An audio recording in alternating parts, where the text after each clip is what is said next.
Assalamualaikum warahmatullahi wabarakatuh. Salam sejahtera untuk semuanya. Saya Pak Ali dari Inside Chamber. Kita lanjutkan lagi. Ini adalah informatika untuk kelas 7 kurikulum Merdeka. Ya. Sekarang kita sampai pada D ya, permasalahan dan spesifikasi perangkat keras. Ini adalah halaman 96. Untuk pembahasan yang lain bisa dilihat di playlist ini ya. Dengan menggunakan playlist pembahasan bisa didapatkan secara urut dan runtut ya. Oke, silakan dipilih video yang diinginkan. Link dari playlist ada di kolom deskripsi ya. Nah, di sini ada bagian berapa dan halaman berapa. Jadi enak untuk memilih video yang diinginkan sesuai dengan buku. Bukunya sendiri bisa di-download gratis dari internet. Nah, untuk ini pembahasannya langsung saja kita kerjakan. Saya pastikan ini oke. Pembahasannya bisa dilihat. Permasalahan dan spesifikasi perangkat keras. Perangkat keras komputer ya, karena objek berupa fisik dapat menjadi aus. Aus itu kayak semakin lama semakin rusak gitu ya. Aus itu ya semakin fungsinya semakin berkurang karena terpengaruh oleh suhu panas dan dingin. Panas terutama. Ya, jadi komputer itu walaupun dinyalakan terus, tapi kalau suhu ruangan dibikin sangat dingin, ya di bawah 18 derajat Celcius ya aman. Ya, jadi musuh utama dari laptop dan perangkat-perangkat elektronik itu adalah panas. Sebuah perangkat keras atau alat elektronik apapun tidak mungkin selamanya bertahan dan berfungsi dengan baik walaupun sudah dipakai dengan hati-hati. Ada berbagai kemungkinan kerusakan yang bisa saja terjadi secara hardware maupun secara software ya. Kalian perlu mengetahui bahwa mencegah supaya tidak cepat rusak dan mengantisipasinya jika terjadi kerusakan. Jadi kerusakan bisa dicegah. Nah, ini penting. Misalnya jangan sampai kalian main laptop atau menggunakan laptop di kasur. Kenapa? Karena bahwa laptop atau di samping laptop itu ada kayak lubang-lubangnya, itu tempat keluar udara panas. Nah, ini kalau di kasur terbenam ke kasur, apalagi mungkin karena di situ ada selimut, ada dan lain-lain, ya lubangnya tertutup. Nah, ini yang akan bikin overheating, ya. Jadi ya kalau bisa ditaruh di meja yang solid ya, yang tidak ada ini. Nah, walaupun di meja kalau kalian kasih kayak selimut di situ atau jaket atau apa ya sama saja. Intinya kita ingin mengeluarkan panas, ada kipas dari dalam menyembur keluar. Nah, panas ini kalau nggak bisa dikeluarkan bisa merusak. Ya, jangan gunakan dalam kondisi miring juga ya. Di situ banyak alat-alat yang bergerak yang memang didesain dalam kondisi flat ya. Gravitasi itu ada pengaruhnya juga. Ada kerusakan yang masih bisa diperbaiki, ada juga yang tidak bisa diperbaiki. Ya, selain itu beberapa piranti elektronik tidak boleh dibongkar sendiri. Ya, karena garansinya hanya diberikan jika piranti dibuka oleh petugas atau penjual resminya. Jadi di skrupnya itu kadang-kadang dikasih segel. Ya, kalau kalian buka sendiri, segelnya sudah robek. Nah, di sini garansi batal dan kalian sendiri yang akan rugi. Ya, lagian, nah di sini laptop, alat-alat elektronik itu sangat ringkih dan sangat kecil ya, kecuali sudah garansinya habis ya kalian coba-coba monggo kerso ya, silahkan. Tentunya kita tidak berharap bahwa alat elektronik terutama komputer, ponsel, tablet apapun rusak. Namun berjaga-jaga mengenali berbagai jenis kerusakan perangkat keras ada gunanya sebab membuat kita bersiap-siap. Kita dapat membackup dengan flash disk sehingga jika terjadi kerusakan berarti kita masih memiliki backup. Jadi kekayaan intelektual kita yang ada di HP maupun terutama laptop ya, ini adalah data-data kita. Ya. Hardware-nya ya, hardware kita beli lagi kalau rusak bisa, tapi software yang ada di dalamnya atau pekerjaan kita yang ada di dalamnya, waduh ini berat ini kalau laptop rusak dan belum di backup, terutama kalau harddisknya.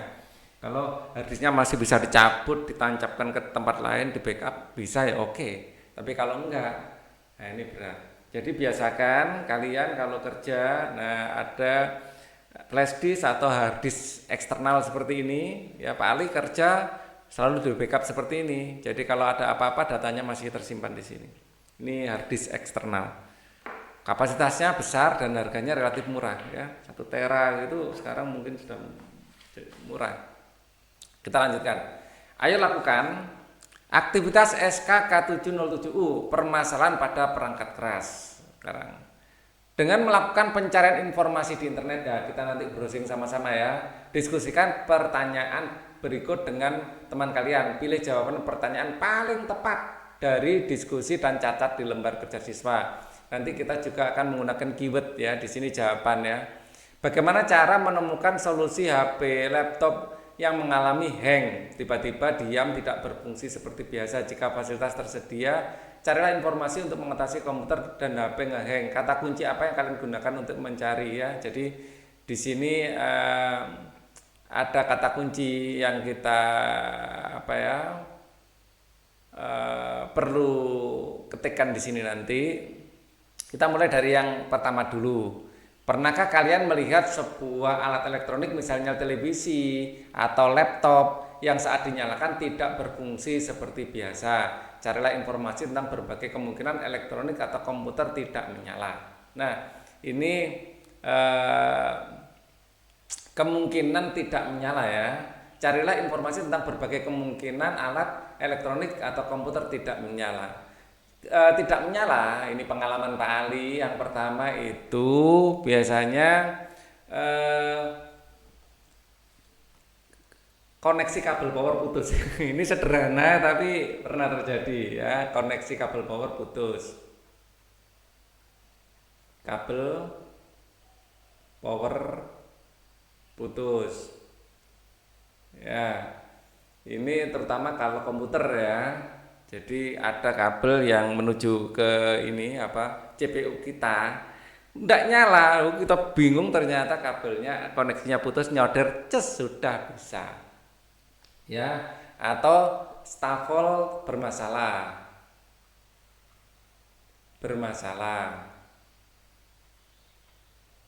Nah, kalau tidak menyala sama sekali ya power biasanya ya, power. Tidak menyala loh ya ini. Tidak menyala itu hubungannya dengan power intinya ya. Koneksi putus, stafol bermasalah. Ya, itu yang menyebabkan tidak menyala. Ya. Ini nggak usah browsing ya. Nanti browsing yang susah-susah saja. Jika kalian menggunakan laptop dalam 12 jam berturut-turut tanpa dimatikan, kira-kira apa yang terjadi? Laptop akan overheating.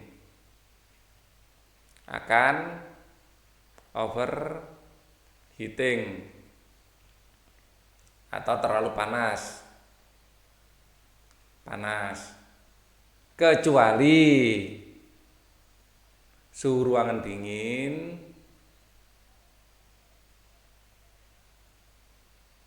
dan proses pendinginan tidak ada masalah. Kipas pendingin laptop tidak ada masalah.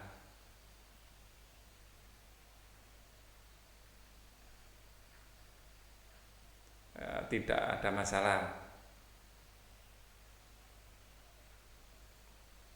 Jadi pada intinya kita 12 jam berturut-turut tanpa dimatikan pun tidak apa-apa, asal kita bisa menjaga suhunya dingin. Intinya itu, mau dimodifikasi atau biar dingin tidak apa-apa.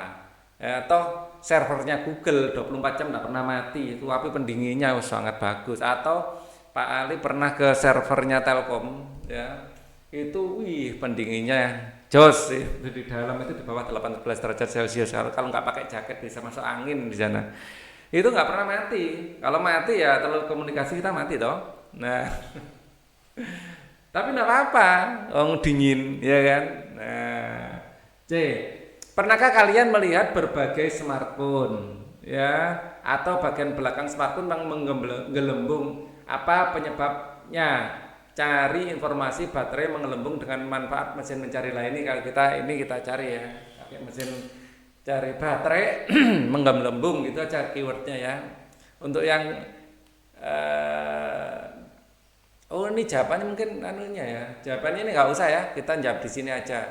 Tempatnya di sini terlalu sempit ya. Kita keywordnya ya baterai menggelembung gitu aja. Ya kita coba ke browser kita.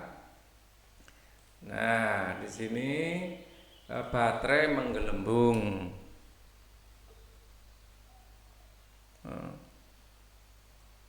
Baterai nah sudah ada. Baterai gitu aja melembung sudah ada ya. Baterai melembung kita lihat. Nah 7 cara mengatasi baterai menggelembung atau kembung. Ada 3 penyebab baterai ponsel melembung dan meledak loh, dari liputan 6 ya. Tips baterai melembung macam-macam ya, simak beberapa penyebab baterai melembung ya. Nah oke, kita yang 3 cara aja ya dari liputan 6 itu kita coba buka sekarang. Nah 3 penyebab yang ditanya tadi kan penyebab ya, 3 penyebab ini bisa di zoom in. Nah lain kali ya, insiden smartphone meledak atau terbakar mungkin bukan kejadian yang mengejutkan lagi. Tahun lalu beberapa unit perangkat mobil besutan Samsung dan Apple diketahui meledak dan terbakar karena berbagai masalah. Bahkan beberapa di antaranya sampai melukai dan merugikan penggunanya. Dari berbagai kasus smartphone meledak yang terjadi diketahui bahwa banyak di antaranya disebabkan oleh faktor baterai. Baterai ponsel memang menyimpan risiko yang cukup bahaya jika tidak digunakan dengan benar. Baterai dapat melembung dan mungkin saja meledak. Apa penyebab melembung? Ya banyak faktor. 1, kesalahan pengguna.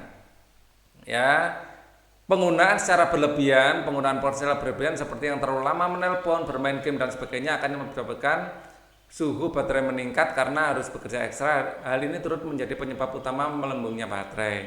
2, penggunaan charger yang tidak sesuai. Menggunakan charger lain bukan bawaan dalam jangka panjang akan menyebabkan kerusakan pada baterai.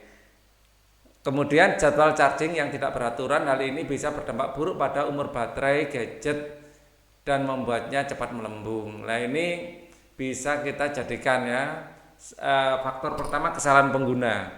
Ya agak panjang kan jawabannya jadinya. Nah jadi faktor pertama adalah kesalahan pengguna ya. Nah ini kita akan jadikan jawaban kita di sini ya. Ini masih faktor pertama, masih ya yang C. Kita jawabnya di sini aja, sebelahnya sini ya. Nah di sini untuk jawaban yang C. Nah jawaban yang C. Nah masih ada faktor lain, masih kita coba copy pastekan dari sana. Oke, kita lihat lagi apa yang bisa kita dapatkan dari sini. Kemudian faktor usia baterai. Usia pada baterai itu sendiri juga berpengaruh pada rusaknya baterai atau kembung. Namun ukuran usia baterai sendiri berbeda sesuai dengan jenis baterai itu sendiri. Pada umumnya jenis baterai yang digunakan ponsel saat ini adalah Li-ion, lithium ion, ya, LiPo, dan cara merawat kedua jenis baterai ini pun berbeda. Jadi faktor usia baterai termasuk faktor yang menyebabkan baterai melembung. Ya, ini kita ambil juga sebagai jawaban kita. Ya, kita kopaskan di sini. Ya. Jadi kita ini ada internet, ada laptop, apalagi ada kopi dan pasta. Jadi andalan kita dalam bekerja ya kan. Oke. Kita lanjutkan lagi, masih ada satu alasan ya. Kita ambil di sini faktor kualitas baterai. Jika Anda berniat mengganti baterai yang digunakan pada ponsel, sebaiknya gunakanlah baterai orisinil atau biasa disebut ori. Pak, tolong diganti yang ori. Ya gitu ya. Karena akan menjamin kualitas baterai itu sendiri. Karena kualitas dari baterai juga dapat mempengaruhi kinerja dan umur baterai. Hal ini merupakan salah satu faktor penting demi menjaga keselamatan Anda. Jadi jangan beli yang KW ya, beli yang ori. Kecuali kalian benar-benar tahu bahwa KW-nya ini benar-benar kualitas yang KW1. KW tapi yang nomor 1 gitu loh. Kita kalau di pasaran kan gitu ya, namanya KW itu berarti malah nggak ori ya. KW itu sendiri singkatan dari kualitas ya. KW1 kualitas tiruan tapi kualitas nomor 1. Oke, kita akan kembali ke sini. Kembali ke pertanyaan yang harus kita jawab. Coba nang D sekarang. Menurut kalian bagaimana cara komputer mendeteksi adanya error pada input-input yang ada di dalamnya?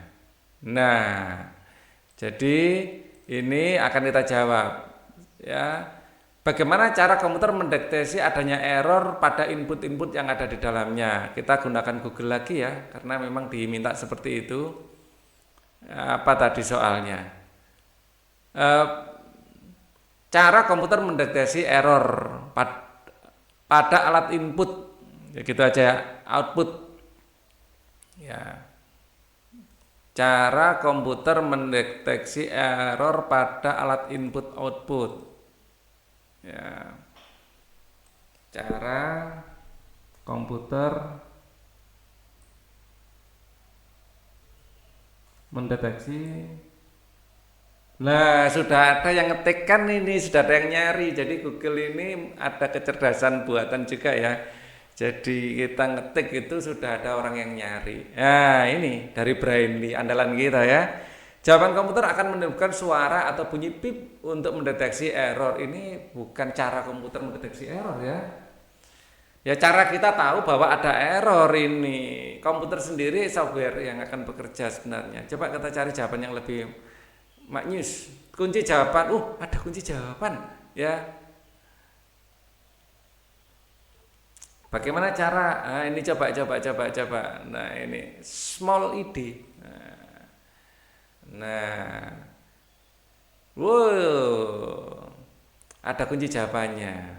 Bagaimana menemukan? Loh, ini mana ini?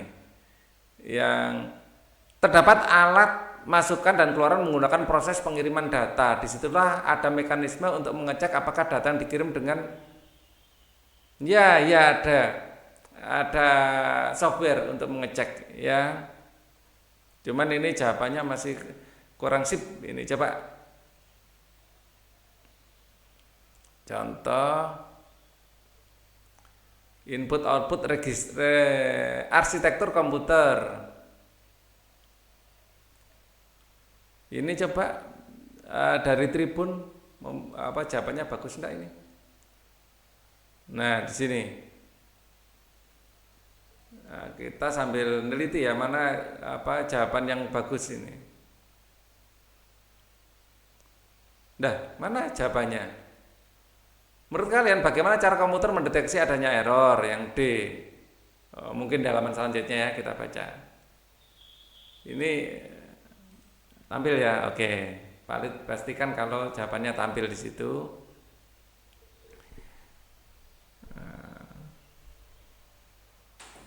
Nah ini sama, ini kopas dengan tadi ya. Karena alat masukan dan keluaran menggunakan proses pengiriman data, ada mekanisme untuk mengecek apakah data yang dikirim dengan yang terima valid. Ya memang ada sih, cuman nggak mendetail ya. Tapi bisa kita jadikan ini sebagai jawaban. Ya, karena kita juga butuh jawaban yang nggak terlalu panjang. Ya, loh mana tadi? Jadi ini bolehlah jawaban ini masih fair. Menurut kalian bagaimana caranya komputer mendeteksi adanya error pada input output? Jadi input itu masukan ya, input itu masukan, output itu keluaran. Menggunakan proses pengiriman data dan mekanisme untuk mengecek apakah yang dikirim dengan yang diterima valid. Ya, memang komputer itu ada kode-kode tertentu untuk mengecek apakah data itu terjadi error apa enggak ya. Di dalam proses transmisi data ya, input output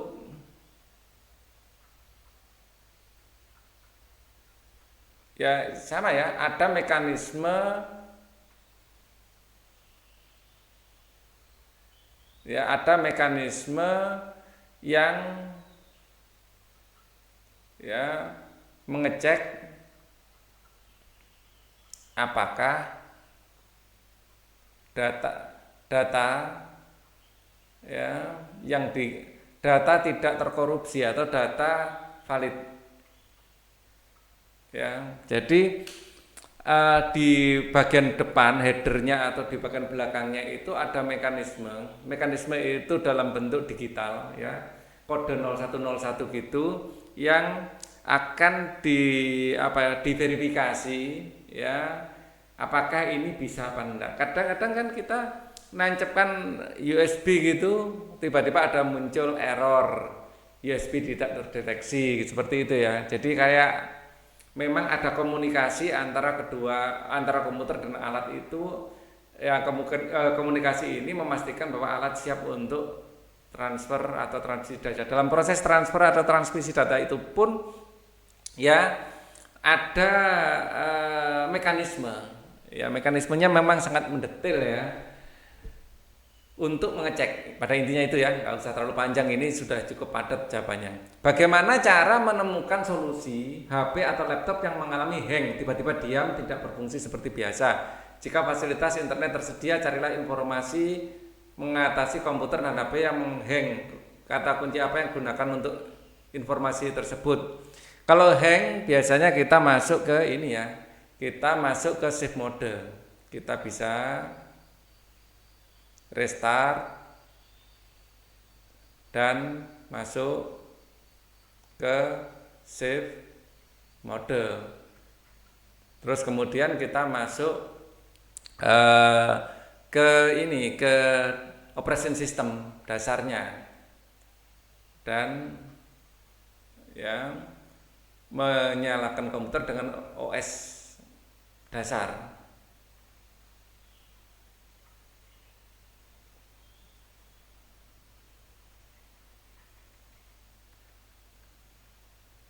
OS itu operation system ya.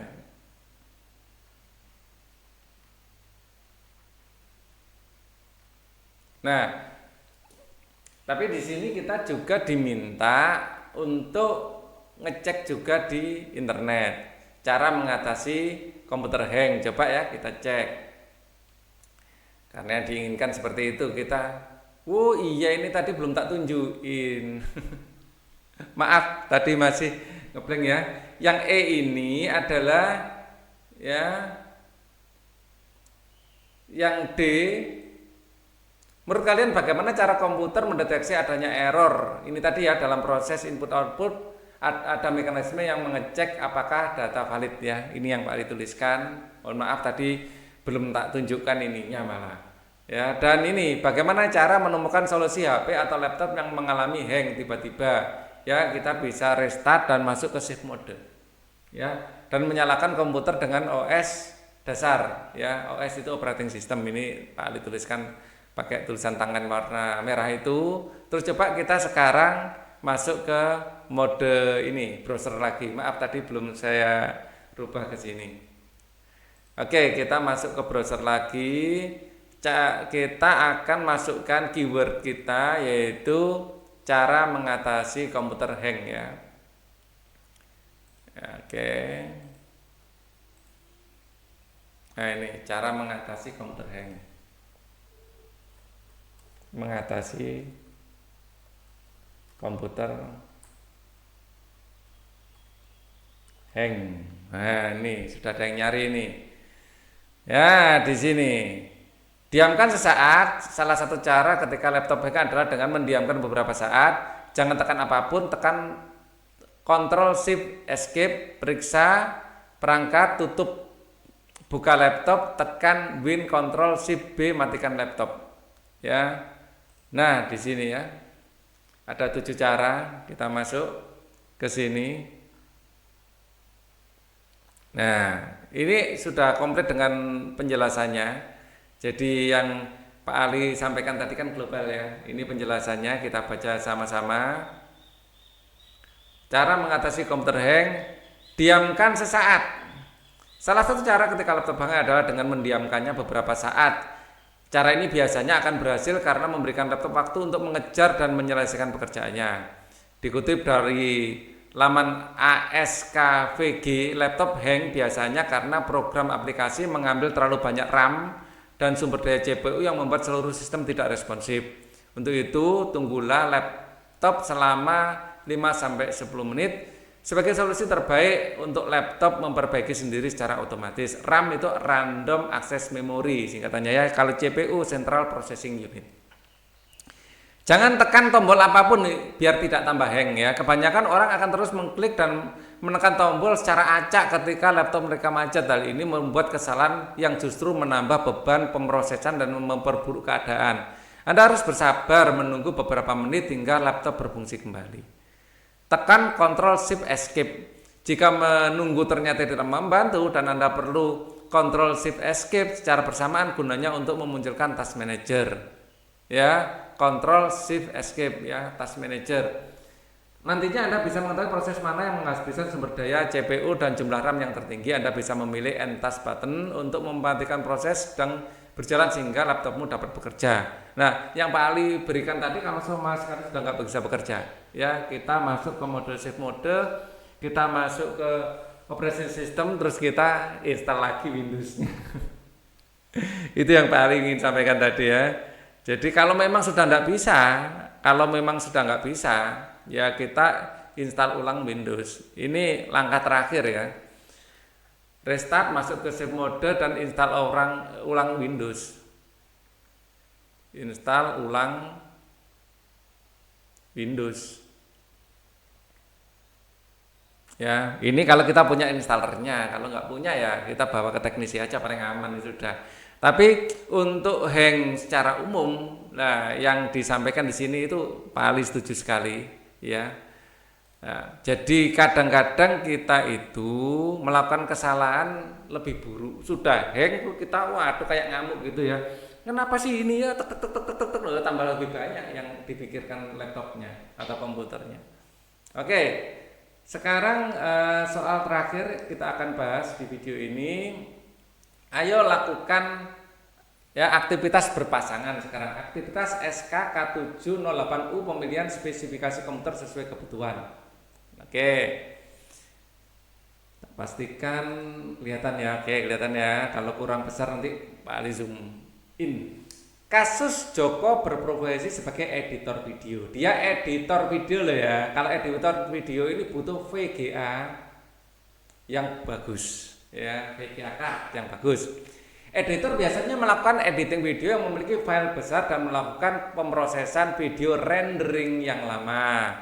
Ketika komputer PC Joko mengalami masalah ketika melakukan editing video, komputernya bermasalah sehingga ia memutuskan untuk membeli yang baru. Namun ia hanya memiliki uang 5.500.000 dan ingin membeli komputer dengan prosesor Core i3.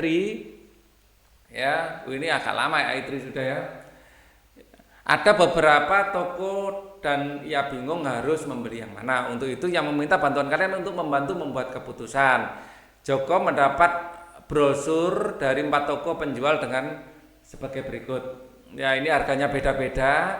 Joko ragu-ragu dan meminta pendapat kalian lewat telepon. Menurut kalian komputer yang ditawarkan toko mana yang cocok untuk Joko? Jelaskan. Dia ingat dia adalah editor video, butuh VGA-nya bagus. Kita lihat yang VGA-nya bagus atau RAM-nya besar. Ya, dia butuh RAM besar. Kita bandingkan di toko A. Di sini prosesornya semua i3. Prosesor semua i3. Oke. Ya, semua i3. Ya. Frekuensinya sama 2 GHz. Ya, semua prosesornya sama pada intinya ini ya. Semua sama 2 GHz monitor ya. Nah, ini semuanya sama. Ya, sebenarnya untuk editing itu butuh monitor yang besar biar enak kita ngedit ya. Dan ini sama semuanya 14 in. VGA-nya sekarang. VGA Intel grafik IC500. Semuanya grafik IC500 kelihatannya ini. Ya. Karena semua VGA-nya sama, enggak ada pilihan yang lebih baik kecuali harganya nanti ya. Terus hard disk 500 GB sama ini, apa yang beda? Ya. 500 GB semuanya sama. Kita cek lagi. RAM, nah ini RAM-nya 4 GB, di sini 4 GB, ini 2. Nah, jangan pilih yang ini. Ini cuma 2 GB. Jangan pilih yang ini cuma dua. Pilihannya ada dua, ya. Jadi kita RAM-nya jelas beda.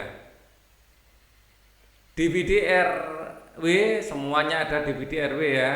Jadi semuanya sama, HDMI semuanya HDMI, USB 3.0 semuanya sama, BT4 semua sama. Lah sekarang kita bandingkan harga dengan kualitas yang sama, spesifikasi yang sama, ya. Kita pilih yang ini dong, yang harganya murah. Oke. Joko ragu-ragu dan meminta pendapat kalian melalui laptop. Menurut kalian komputer yang ditawarkan toko mana yang cocok untuk Joko? Nah, toko A yang paling cocok. Ya, di sini ada isiannya. Tuliskan sebuah pesan singkat untuk Joko yang isinya adalah toko yang paling kalian rekomendasikan dan alasannya. Juga alasan mengapa kalian tidak memilih tiga lainnya. Keempat ya. Keempat, brosur barangnya semuanya sama. Semua sama. Hanya saja beda di RAM. Beda di RAM. Pilih ya yang RAM-nya besar. Nah, RAM-nya besar, random access memorinya besar, RAM besar. Ya, toko A dan B RAM-nya sama. Ya, semua spesifikasi sama termasuk RAM ya. Memiliki RAM 4 GB ya. Toko A dan B memiliki RAM 4 GB ya. Pilih toko A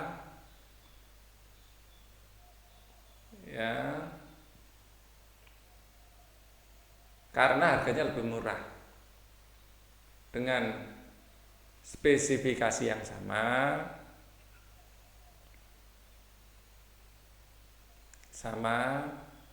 harga lebih murah.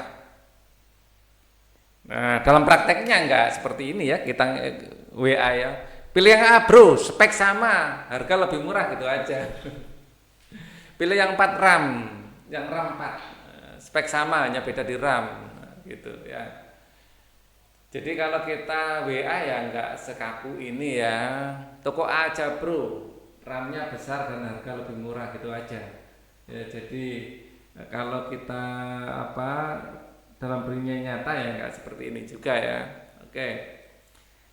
Kita sampai di sini dulu, sampai halaman 98 ya. Kita nanti akan lanjutkan di video selanjutnya untuk pembahasan berikutnya. Thank you for watching. Wassalamualaikum warahmatullahi wabarakatuh.